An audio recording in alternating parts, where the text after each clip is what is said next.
What's going on, guys? Welcome back to another video. I decided to reshoot this little intro due to some shaky footage, so hopefully it's a little bit better.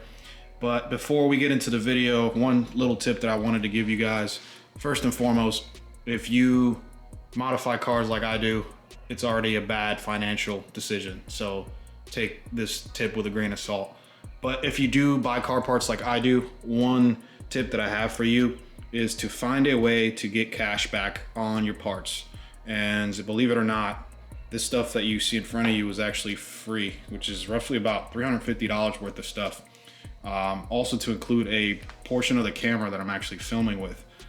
So I have the Amazon card and I get rewards in return, and I essentially just use it to buy car parts, and it buys me all this stuff. So got a fancy little gear wrench, torque wrench.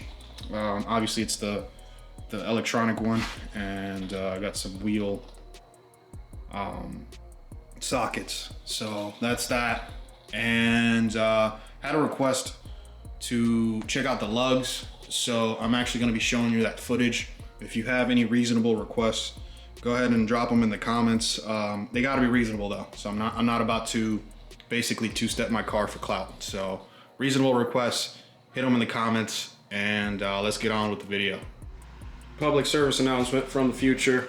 A couple of you guys have been asking about the removal process on the lug nuts. First and foremost, I apologize for the wheels being dirty. It is pollen season and there's no possible way to get this stuff off without it coming right back on. But anyways, some of you guys have been asking about the process of removing these lugs. And it's no different than any other lug, but I'll go ahead and show you. I went ahead and already loosened these, already broke them loose. So I'll go ahead and put you on a tripod so you guys can see what it looks like. Before I do that, I already have all my stuff laid out. Got my fancy little gear wrench, a little kit that just came in so I don't scratch the wheels. And I went ahead and bought from Amazon this little pouch, and it serves as a pouch that holds the little lock, the thing that came with the socket that came with the lugs, and then the little, this is for the outer portion. I don't even know what to call this, but it basically just goes, it breaks this thing apart.